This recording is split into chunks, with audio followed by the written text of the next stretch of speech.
Good afternoon students. आज हम अपने पाठ्यक्रम में पद्य खंड से अर्थात काव्यांजलि पद्य खंड से अयोध्या से उपाध्याय हरियोध द्वारा विरचित महाकाव्य प्रवास से अवतरित पवन दूतिका प्रसंग को पढ़ेंगे,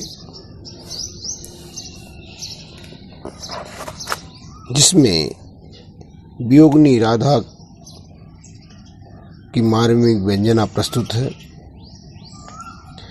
संस्कृत काव्यों में प्रणीत परंपरा के अनुरूप राधा ने पवन को अपनी संदेश वाहिका दूती बनाकर कृष्ण के पास भेजा है।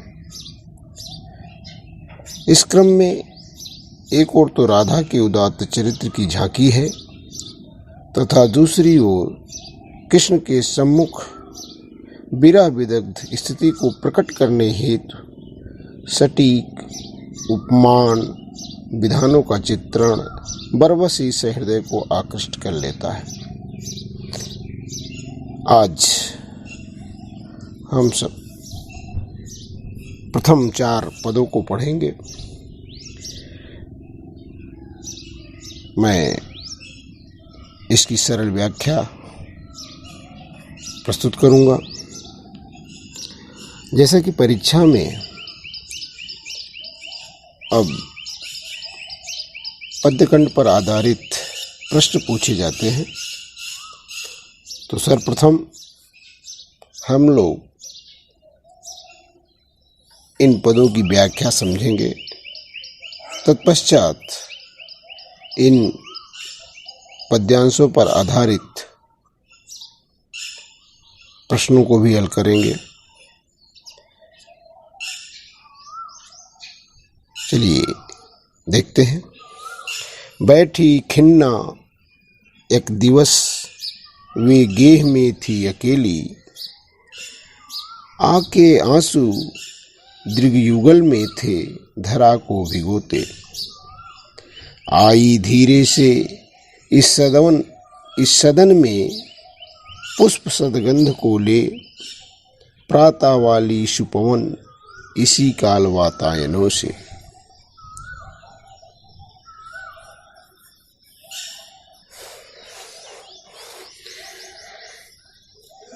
इसका प्रसंग इस प्रकार है।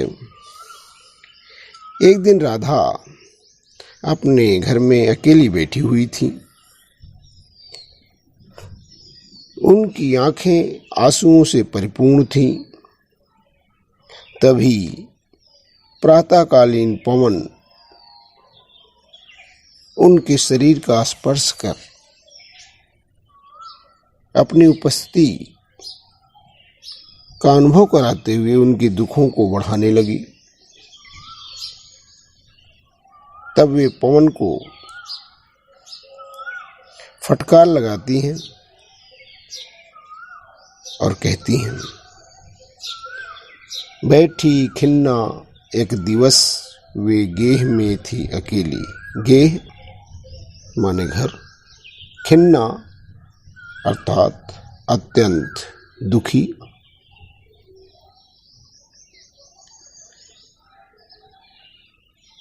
दृगयुगल, दृग माने नेत्र,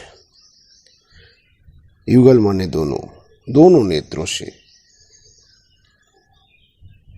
सदन माने घर, कच्छ। पुष्प सदगंध को ले, पुष्प फूल, सदगंध माने उसकी सुगंध,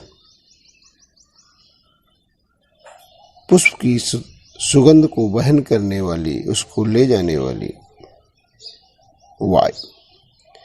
प्रातः वाली सुपवन, प्रातःकालीन पवन, वातायन घरों के अंदर कमरों में जो रोशनदान होते हैं, जिनके द्वारा प्रकाश और हवा का आवागमन होता है,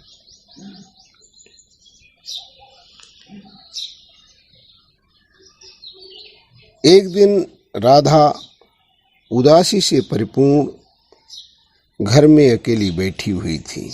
बैठी खिन्ना एक दिवस वे गेह में थी अकेली। एक दिन राधा उदासी से परिपूर्ण घर में अकेली बैठी हुई थी। आँख के आंसू दीर्घयुगल में थे धरा को भिगोते। आंसू आ आकर उनकी दोनों आँखों को सजल बना रहे थे और उनके आँखों से बहते हुए आंसू पृथ्वी पर गिर रहे थे। आई धीरे इस सदन में पुष्प सदगंध को ले, प्रातः वाली सुपवन इसी काल वातायनों से। इसी समय अर्थात जब राधा जी अकेले कमरे में बैठी हुई रो रही थी, उसी समय प्रातःकालीन सुगंधित पवन रोशनदानों से होकर घर के भीतर आई। उसी समय प्रातःकालीन सुगंधित पवन रोशनदानों से होकर घर के भीतर प्रवेश कर गई। संतापों को विपुल बढ़ता देख के दुखता हो, धीरे बोली सदुख उससे श्रीमती राधिकायों। प्यारी प्रातः पवन क्यों मुझे है सताती, क्या तू भी है कलुषित हुई काल की क्रूरता से। संताप अर्थात दुखों, संतापों दुखों, विपुल और तीव्रता से और मात्रा में, बड़ी मात्रा में दुखिता तन दुखी होती हुई, सदुख दुख के साथ, कलुषित माने दूषित, प्रदूषित, काल की क्रूरता, काल समय की कठोरता से। संतापों को विपुल बढ़ता देख के दुखता हो। जब पवन के प्रभाव से राधा का दुख बहुत बढ़ गया, अर्थात पवन राधा के शरीर को स्पर्श कर उनके दुख को और बढ़ाने लगी, तो उन्होंने दुखी होकर धीरे धीरे पवन से कहा, प्यारी प्रातः पवन क्यों मुझे है सताती, क्या तू भी है कलुषित हुई काल की क्रूरता से। हे प्रातःकालीन पवन, तू मुझे इस प्रकार क्यों सता रही हो।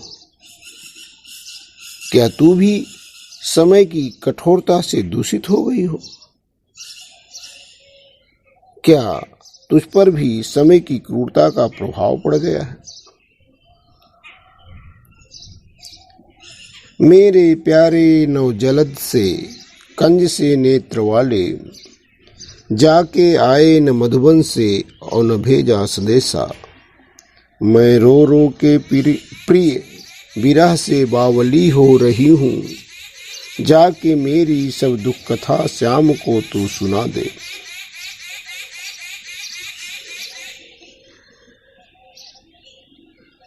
राधा पवन को दूधिका बनाकर उसके द्वारा कृष्ण को संदेश भिजवाती हैं।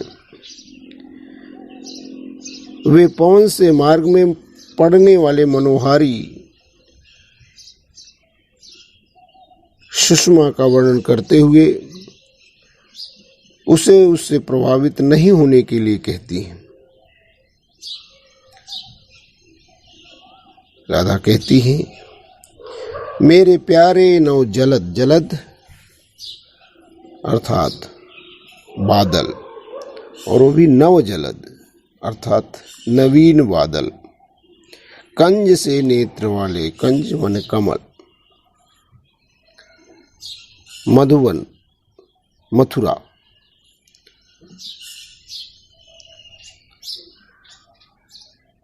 बावली माने बिहवल पागल,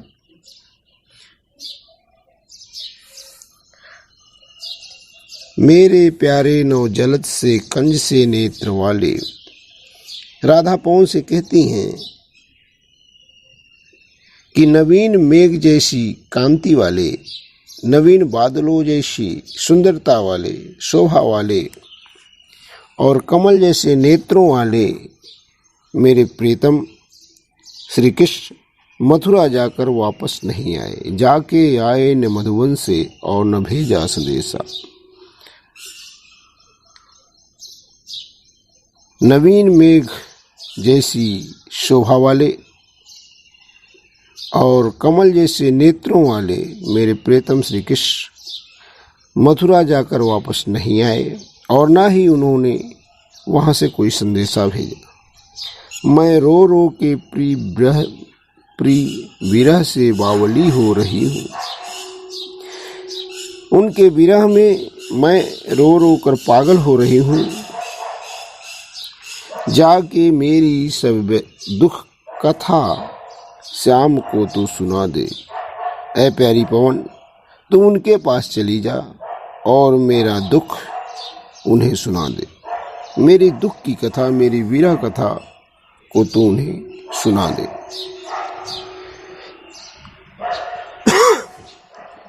ज्यों ही मेरा भवन तज तू अल्प आगे बढ़ेगी, शोभा वाली सुखद कितनी मंजु कुंजे मिलेंगी। प्यारी छाया मृदुल स्वर से मोह लेंगी तुझे वे, तो भी मेरा दुख लख वहाँ जान विश्राम लेना। भवन, भवन माने घर।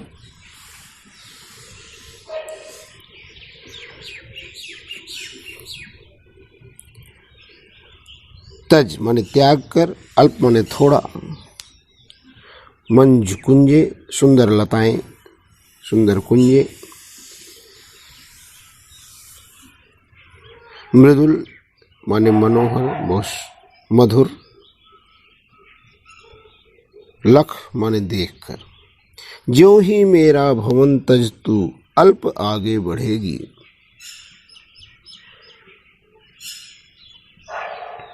राधा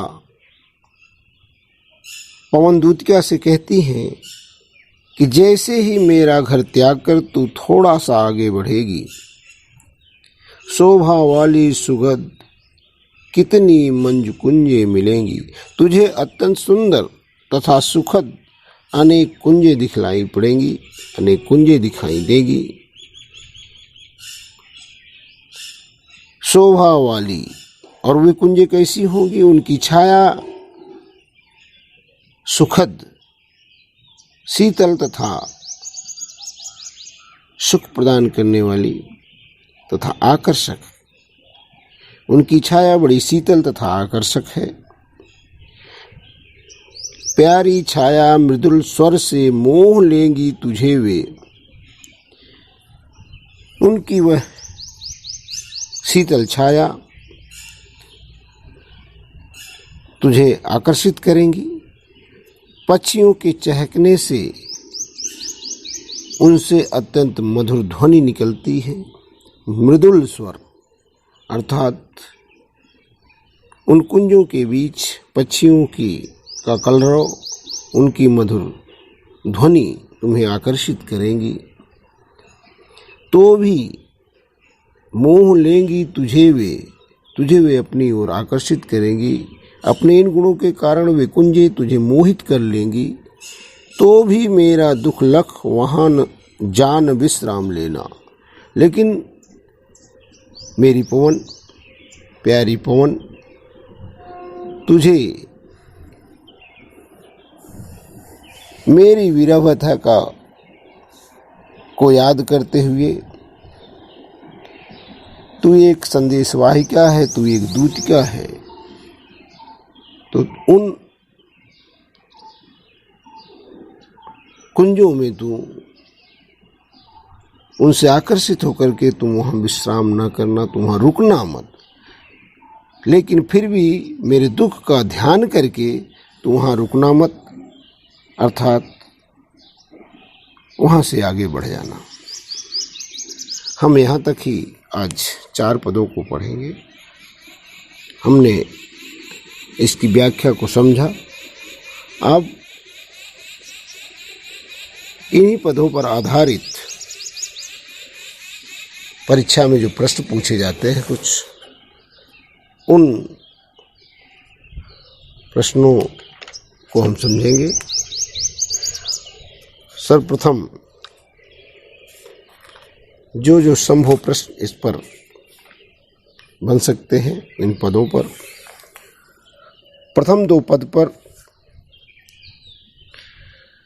प्रश्न है, प्रस्तुत पद्यांश में कवि ने राधा की किस स्थिति का वर्णन किया है? तो इसका उत्तर होगा, प्रस्तुत पद्यांश में कवि ने विरह वियोग के कारण दुखी नाई का वर्णन किया है। वह विरहिणी, वह वियोगिनी जिसके नैनों से, जिसके नेत्रों से आंसुओं की धारा बह रही है, तथा मन को हर्षित एवं आनंदित करने वाली प्रातःकालीन पवन भी नायिका को दुखित करती है। नायिका की इसी स्थिति का वर्णन कवि ने इस पद्यांश में किया है। दूसरा प्रश्न, नायिका ने पवन को क्रूर क्यों कहा है? क्रूर, कठोर। नायिका का मन खिन्न एवं उदास था, उसके नयन आंसुओं से भरे हुए थे। नायिका की इसी दयनीय दशा में प्रातःकालीन पवन जब सभी में उमंग एवं उत्साह का संचार कर रही थी, तब वह विरहिणी नायिका अर्थात राधा के हृदय विदारक बनकर उसके दुख को और बढ़ा रही थी। इसलिए नायिका ने उसे क्रूर कहा।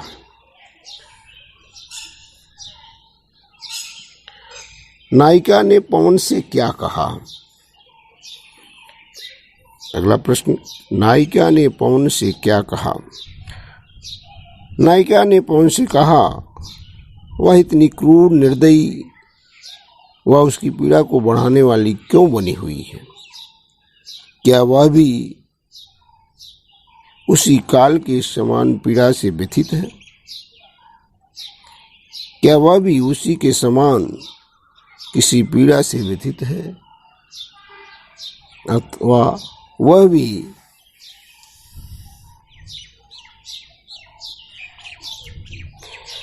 काल के समान क्रूर हो गई है, कठोर हो गई है, दूषित हो गई है? अगला प्रश्न, प्रस्तुत पद्यांश की रस योजना पर प्रकाश डालिए, अर्थात इस पद में किस रस का वर्णन किया गया है? प्रस्तुत पद्यांश में वियोग श्रृंगार रस है। इस पद्यांश में कवि ने नायिका की विरह व्यथा का वर्णन किया है। अगला प्रश्न, 5वां, सदगंध व क्रूर शब्दों के विपरीतार्थी अर्थात विलोम शब्द लिखिए। सदगंध, तो इसका विपरीतार्थक शब्द होगा दुर्गंध। क्रूर माने निर्दयी, तो इसका विलोम होगा दयालु। अब अगला पद, 2 पदों से जो प्रश्न बनता है, थोड़ा आगे से लेकर के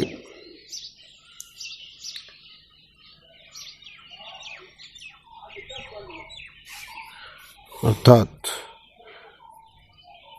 मेरे प्यारे नो जलज से कन से नेत्र वालों से लेकर के तो भी मेरा दुख लख वहाँ जान विश्राम लेना, यहाँ तक।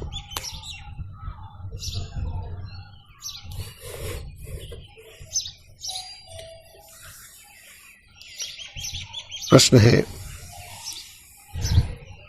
कवि ने यहाँ श्री कृष्ण का वर्णन किस प्रकार किया है?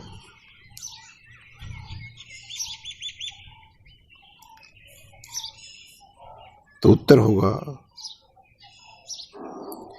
कि राधा पवन को श्री कृष्ण का परिचय बताती हुई कहती है कि नवीन मेघों वाले, नवीन बादलों जैसी शोभा वाले और कमल जैसे नेत्रों वाले मेरे प्रीतम अर्थात श्री कृष्ण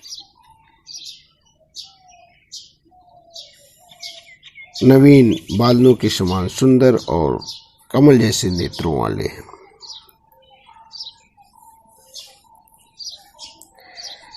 अगला प्रश्न, राधा किसके वियोग में बावली हो रही हैं?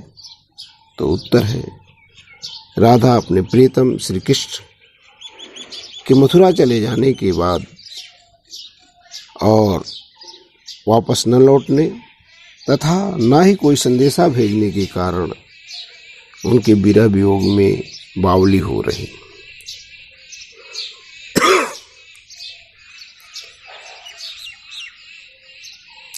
राधा, अगला प्रश्न है, राधा पवन से क्या कहती? राधा पवन से कहती है कि तू मेरी सारी विरह व्यथा, मेरी दुख की कहानी मेरे प्रीतम श्याम को सुना देना। अगला प्रश्न, राधा के घर से आगे निकलने के बाद पवन का मार्ग क्या होगा? पवन किस रास्ते से गुजरेगी? यह प्रश्न पूछती है कि राधा के आगे का मार्ग कैसा होगा? तो आगे का मार्ग, कवि ने यहाँ आगे के मार्ग के बारे में क्या वर्णन किया? तो राधा पवन को समझा रही है कि जैसे ही मेरे घर को त्याग कर तू आगे बढ़ेगी तो सुखद छाया वाले सुंदर कुंजे मिलेंगी। फिर वही प्रश्न बनता है कि इसमें किस रस का वर्णन किया गया है? तो उत्तर होगा, इसमें वियोग श्रृंगार की पराकाष्ठा है।